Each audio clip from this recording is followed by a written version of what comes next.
I'm Ross from WhatCulture.com, and I'm the king of What the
It's my birthday.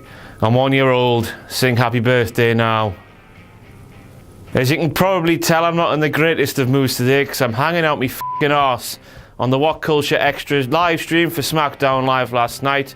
I saw that off in one sitting. It's going to f*** with the green screen. Is it in the shot, Richard? Saw it off in one.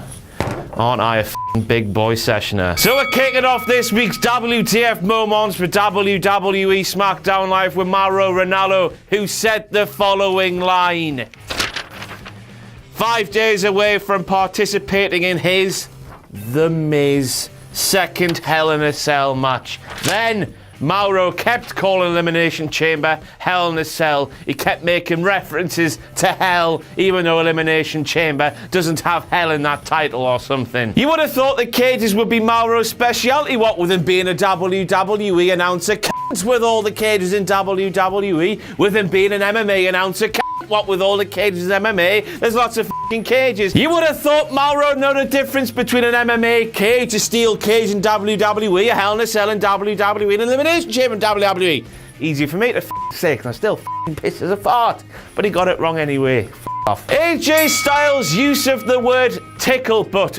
Me sideways and call me Betty if ever there was a line scripted for somebody in WWE history. It was this f***er, AJ Styles, being from Georgia and all that baggage he carries with him about the gay community. Wouldn't use tickle butt in a sentence on a normal day. Believe me. Now then, with me being this sexual wank pheasant, I didn't know what tickle butt means. Done some research though, this is what it means. A game played in a car. It works best with a bunch of dudes. A guy in the back seat removes his shoe, puts his foot between the bottom cushion and the upright part of the seat in front of him, wiggles his toes on the person's butt and exclaims, "Tickle butt." The person in front is quite surprised as he has a tingle sensation running up his spine. Everybody giggles.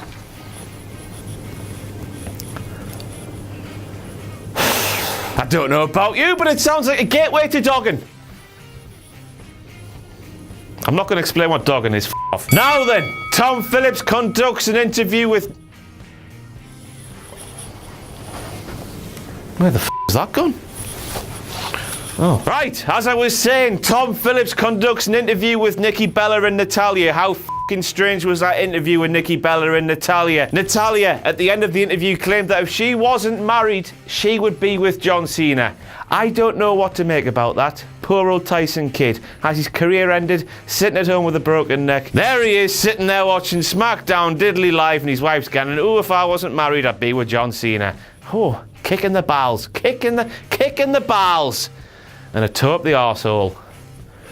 Tickle butt. As we all know on WWE SmackDown Live, Tom Phillips' main role is that of Link Man because David Otunga can't do it. Back when Dave did it, it clearly sounded like a man reading off a script. When Tom does it, it sounds natural, like a man is presenting something that Dave can't do. However, when we cut back from that interview with Nikki Bella and Natalya, 2 shots for upcoming matches were shown.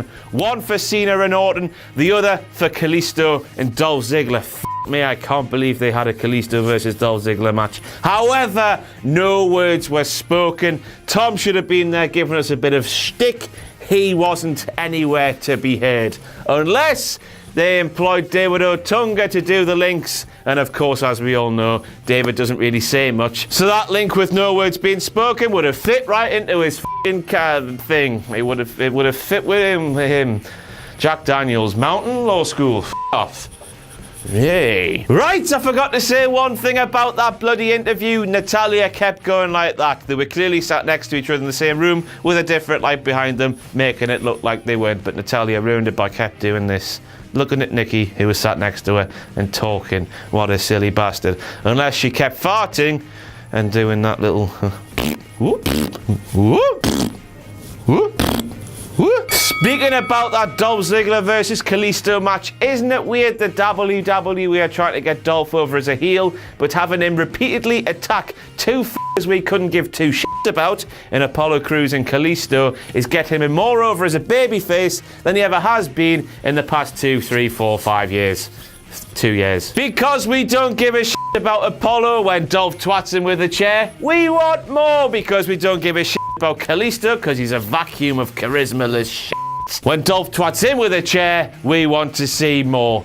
Dolph trying to be a heel, getting more over as a babyface. Book him against a babyface we care about, then he'll get over as a heel.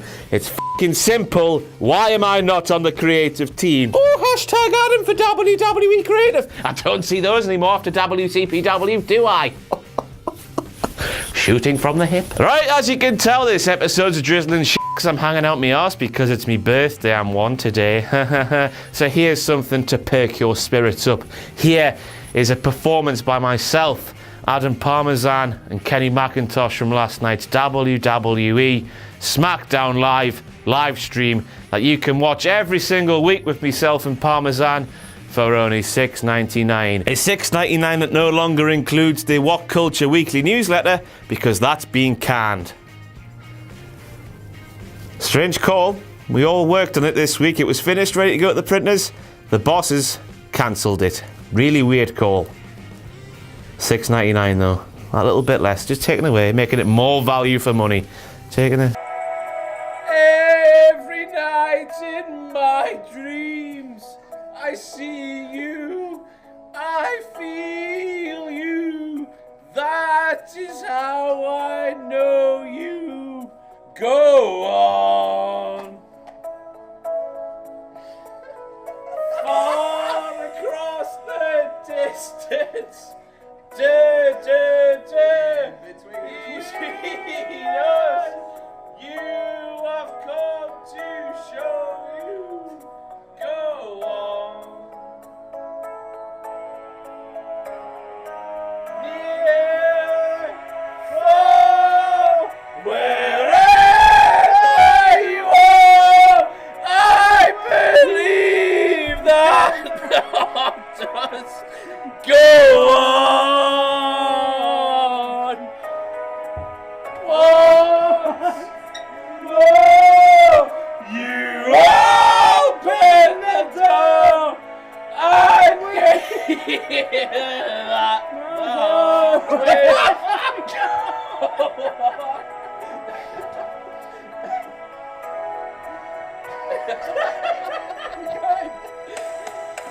Love can touch us one time and last for a lifetime, and I'll never let go till we're gone.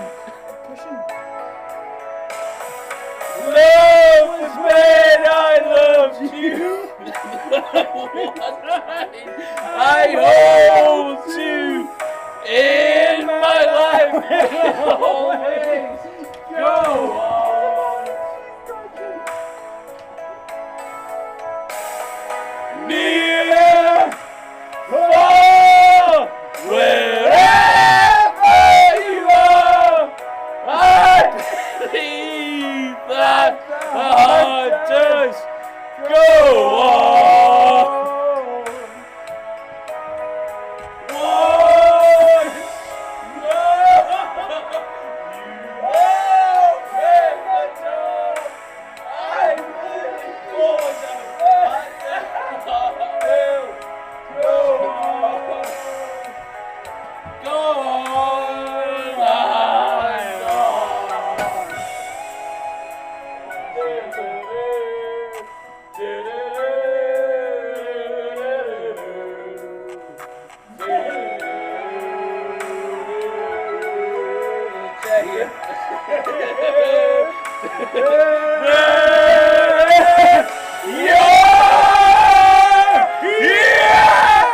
There's nothing happier, and I know that my heart will go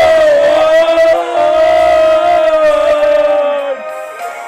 We'll stay forever this way. I will say in my heart, and my heart will go on and on. Rob Van Dam was shown on this week's WWE SmackDown Live talking about his experiences in an Elimination Chamber. Was it just me that was surprised Rob Van Dammels could remember what happened in the chamber? Because as we all know, he bashes the weed, and the weed f***s the mind, allegedly. Go on, get in the comments, all you stoners. Oh, King Ross, did you know alcohol's more dangerous than weed? I don't give a shit. Rob Van Dam bashes it. It's a surprise that you can remember anything. 420 motherfuckers. Oh. Alexa Bliss firing shots at Becky Lynch by claiming the only thing that flows through the I am still pissed as a fart. The only thing that flows through Becky Lynch's veins is cheap hair dye that she uses to make herself into a ginger nut. A nut with ginger on top. Orange fire. Ginger nuts. Ho ho! Ginger nuts, Sami Zayn's bollocks. She was saying all this, Alexa, while she was stood there with peroxide blonde hair with red tips at the bottom. That was red tips at the bottom. I don't know why I did that when I said tips. Tips. She's got them dip-dyed in red dye. Bit of a hip-hop, a hypocrite, wasn't she? Catchphrases, ducats. Remember to buy my new shirt, coming soon to shop.whatculture.com, the one with a sick guy on it. Oh, it's a sh**. Oh, it's John O'Clock, motherfuckers, get in there. Whee. JBL claims that John Cena and Randy Orton have 28 world champions between them. That doesn't even make any f***ing sense. Of course, he meant to say championships. But he said champions. It's as if John Cena won the belt 28 reigns later, Randy Orton won the belt. It just doesn't... Hey, John O'Clock. What a cluster of a tag team match that was. Breezango were on the face team. Breezango are heels. But of course, the more I think about it, it makes sense that WWE have Breezango, who are policemen. Fashion police, I know. Policemen nonetheless. On the babyface team. So they can arrest JBL for having a tummy tug while the wrestling's on over big muscular women. JBL likes big muscular women. JBL likes big muscular women. JBL likes big muscular women. JBL likes big muscular women. JBL likes big muscular women. Now this is probably the most predictable WTF moment in the history of WTF moments, but the Ascension won a tag team match. That means you need to grab two of each animal and head for the bastard border. You love the catchphrases. You fucking love it. That's what Parmesan does, isn't it?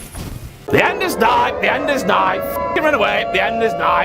And we finish off with some marks with some signs. One What Culture sign, lovely, lovely, lovely. One sign that reads, King Ross does not wash his cape. Now you probably think I get angry at this, but I'm not. The statement's true. I don't wash these capes. I just buy a new one every single time. With your clickbait ducats, keep paying $6.99 a month and you'll buy this king a cape.